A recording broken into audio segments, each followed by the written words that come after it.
अस्सलाम वालेकुम guys, welcome back again. मैं हूं आपका होस्ट प्रोफेसर शमस नजीर हुसैन और आज का हमारा टॉपिक है अकाउंटिंग के हवाले से। जो स्टूडेंट्स अभी स्टार्टिंग फेज में हैं, यानी कि डीपी के स्टूडेंट्स हैं या इंटरमीडिएट के, जिनको अकाउंटिंग के हवाले से कोई भी नो-हाउ नहीं है, उनके लिए बहुत इंपॉर्टेंट लेक्चर है। इसको मिस मत कीजिएगा। लेक्चर स्टार्ट करने से पहले मैं एक शेर जो है आपकी खिदमत में अर्ज करना चाहूँगा, और ये शेर है पंजाबी लैंग्वेज के अंदर, बहुत मीठी और जो है सुरीली जुबान है। आजा मेरे कोल, आजा मेरे कोल, ना अपने आप में रोल, ना अपने आप में रोल, तेन फुल्लां दे हार पवाने, तेन फुल्लां दे हार पवाने। Once again repeat with me guys, आजा मेरे कोल, ना अपने आप में रोल, तेन फुल्लां दे हार पवाने, गोल्ड मेडल भी गले विच पवाने। आजा अकाउंटिंग दे कोल, ते कामयाबी दा बुआ खोल। गाइस, इस शेर के साथ हम आगाज करते हैं आज के लेक्चर का बाकायदगी से। आज का जो हमारा लेक्चर है, प्रीवियस लेक्चर हमने डिस्कस किया था अकाउंटेंसी क्या चीज़ है। आज हम डिस्कस करेंगे what is accounting. Accounting, commercial accounting, general accounting, या जिसको हम फाइनेंशियल अकाउंटिंग भी कहते हैं। गाइस, ये सिंपल वर्ड्स जो है we call it tongue of business. ये क्या है बिजनेस की? ऐसा मिलकर बोलिएगा, ये बिजनेस की क्या है? टंग है। इसे लैंग्वेज ऑफ बिजनेस भी कहते हैं, क्योंकि इसका कंसर्न है बिजनेस के साथ जो है। जितनी भी इसमें टर्म्स इस्तेमाल होती हैं उन सब का कंसर्न चूंकि बिजनेस से रिलेटेड है, इसलिए इसको बिजनेस की टंग भी हम कहते हैं।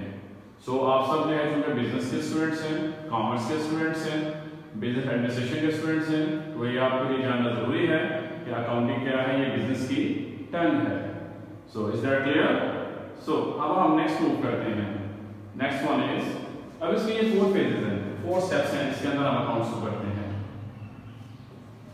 पहली फेज है उसके अंदर हम रिकॉर्डिंग करते हैं, दूसरी फेज के अंदर क्लासिफिकेशन करते हैं, तीसरी फेज के अंदर हम इसको समराइज करते हैं, और फोर्थ वन फेज के अंदर हमारे आ जाते हैं रिजल्ट्स। जैसे गेम के लेवल होते हैं, जैसे जैसे आप जो है लेवल क्रॉस करते जाएंगे, जो आने वाला अगला लेवल थोड़ा सा डिफिकल्ट होगा, लेकिन अगर आपने पहला लेवल पार किया होगा तो दूसरे लेवल में आपके लिए आसानी हो जाएगी। ये एक आर्ट है, फन है, तो मैनेज करना, संभालना जो है ये एक फनकारी है, और ये आपको आएगी जब आप मेरे साथ मिलकर अकाउंटिंग को सीखेंगे।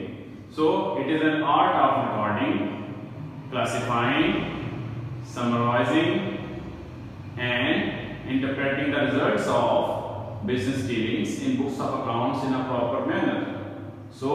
ये जो मैंने डेफिनेशन आपको बताई, इसको मैं समझ कर देता हूँ 4 स्टेप्स के अंदर। पहला स्टेप मैंने कौन सा बताया? जी हाँ, आप बिल्कुल सही सोच रहे हैं, recording. Number 2 yes, classification. Number 3 summarizing, yes. Number 4 results. इन 4 स्टेप्स के अंदर जो है अकाउंटिंग के प्रोसेस को कंप्लीट करेंगे। चलिए आए इसको जो है डिटेल से डिस्कस करते हैं। सबसे पहले हमने बात की जो है कि पहले फेज के अंदर हम क्या करते हैं, इसमें पहले स्टेप में रिकॉर्डिंग करते हैं, यानी कि अंदाज किया जाता है। दूसरी फेज के अंदर हम करते हैं क्लासिफिकेशन, जिसको ग्रुप बंदी या जमात बंदी भी करते हैं, यानी इसमें हम ग्रुपिंग करते हैं। And the third one phase is related to summarising. Summarising के अंदर क्या करते हैं, किसी चीज को शॉर्ट करना, मुख्तसर करना, किसी चीज का खुलासा, समराइज करना, समरी बनाना किसी चीज की। तो यहाँ पर हम अकाउंट्स की समरी बनाएंगे स्टूडेंट्स।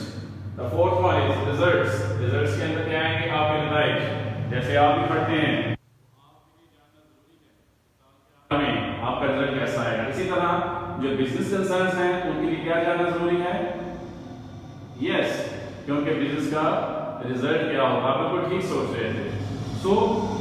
ये 4 स्टेप्स हैं जिनके अंदर आप अकाउंटिंग को करते हैं। तो डियर स्टूडेंट्स, फर्स्ट वन जो फेज है रिकॉर्डिंग की, उसके अंदर हम बनाते हैं डे बुक, जिसको हम जर्नल भी कहते हैं, उर्दू में इसको बोला जाता है रोजनामा। सेकंड फेज के अंदर आ जाता है आपका लेजर, जिसको उर्दू में खाता बनाम कहते हैं, यानी कि नाम के साथ खाता बनाना, अकाउंट बनाना। And the third one is summarizing, इसके अंदर हम ट्रायल बैलेंस बनाते हैं। And the fourth one phase is results, और इस फोर्थ वन फेज के अंदर जो है हम बेसिकली 2 चीजें बनाते हैं। पहली इसमें है trading profit and loss account, ये इनकम स्टेटमेंट, और दूसरी इसके अंदर है बैलेंस शीट। सो गाइस आप इसको देख सकते हैं कि रिकॉर्डिंग के अंदर हम बनाते हैं जर्नल का डे बुक, और इसमें आमतौर पर हम रोज का रोज रिकॉर्ड करते हैं। दूसरी पेज के अंदर है हम क्लासिफिकेशन करते हैं, और ये जिस किताब में करते हैं उस किताब का नाम है लेजर। तीसरे स्टेप के अंदर हम बनाते हैं ट्रायल बैलेंस, मीज़ान की आजमाइश करना। जैसे आप फर्ज कर लें कि आप शुगर परचेज करते हैं, 1 किलो आपने शुगर ली है, तो दूसरी तरफ जो है उसका वजन रखते हैं, तो जो फिजिकल बैलेंस है उसको चेक करते हैं कि क्या जो फिजिकल बैलेंस उसकी दोनों साइड इक्वल है। तो इसी तरह ये स्टूडेंट्स हम ट्रायल बैलेंस के लिए काम करेंगे और चेक करेंगे ये है कि डेबिट और क्रेडिट साइड यानी कि लेफ्ट हैंड साइड और राइट हैंड साइड ये इक्वल हैं या नहीं। ओके गाइस, सो हम जो है प्रोसीड करते हैं नेक्स्ट। फोर्थ फेज है फाइनल अकाउंट्स। इसमें मैं बताया हम बनाएंगे trading profit and loss account और दूसरी बनाएंगे balance sheet. Trading profit and loss account के मुताबिक फॉर्मेट बनता है इनकम स्टेटमेंट का, और इसकी मदद से हम कारोबार का नफा या नुकसान यानी कि नेट प्रॉफिट या लॉस निकालते हैं, यानी आपकी इनकम में से एक्सपेंसेस को माइनस करके देन हमें फाइनल रिजल्ट मिलता है कि हमें बिजनेस से प्रॉफिट हो रहा है या लॉस हो रहा है। और दूसरी चीज इसके अंदर बनती है वो है बैलेंस शीट।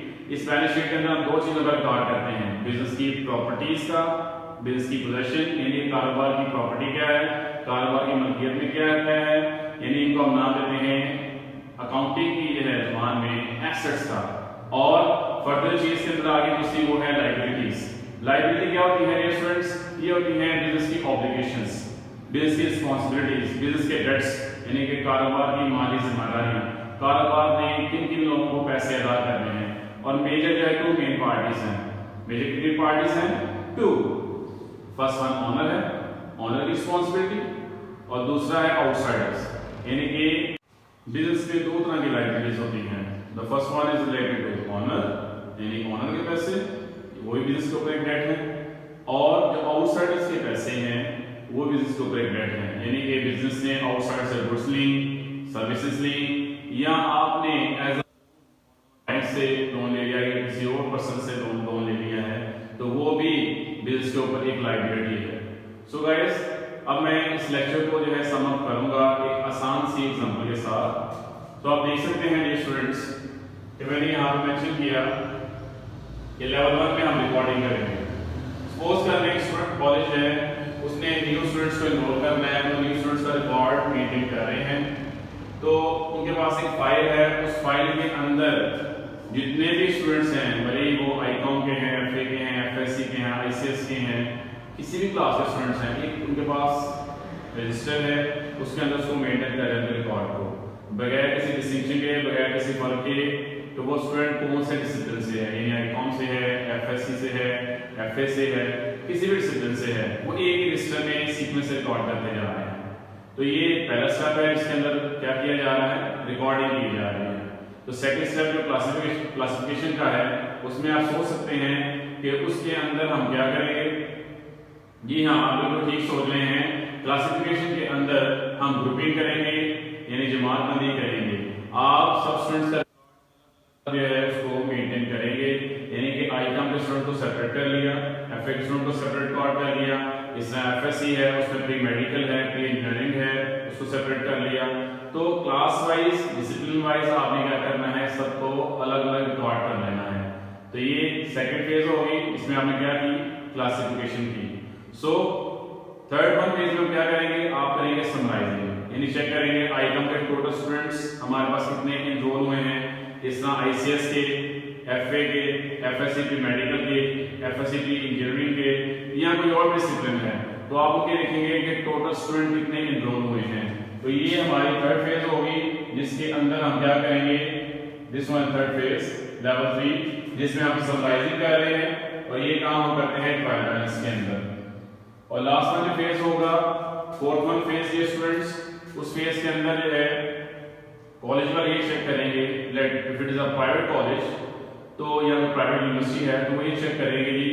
और जो फोर्थ वन फेज होगी डियर स्टूडेंट्स, उसके अंदर जो प्राइवेट कॉलेज है तो चेकआउट करेगा कि उसका बिजनेस प्रॉफिट में जा रहा है, लॉस में जा रहा है। डेफिनेटली वो अपनी टोटल इनकम को चेक करेंगे, उसमें से एक्सपेंसेस माइनस करेंगे, और अमीन देखेंगे कि उनके बिजनेस फायदे में है या नुकसान में जा रहा है।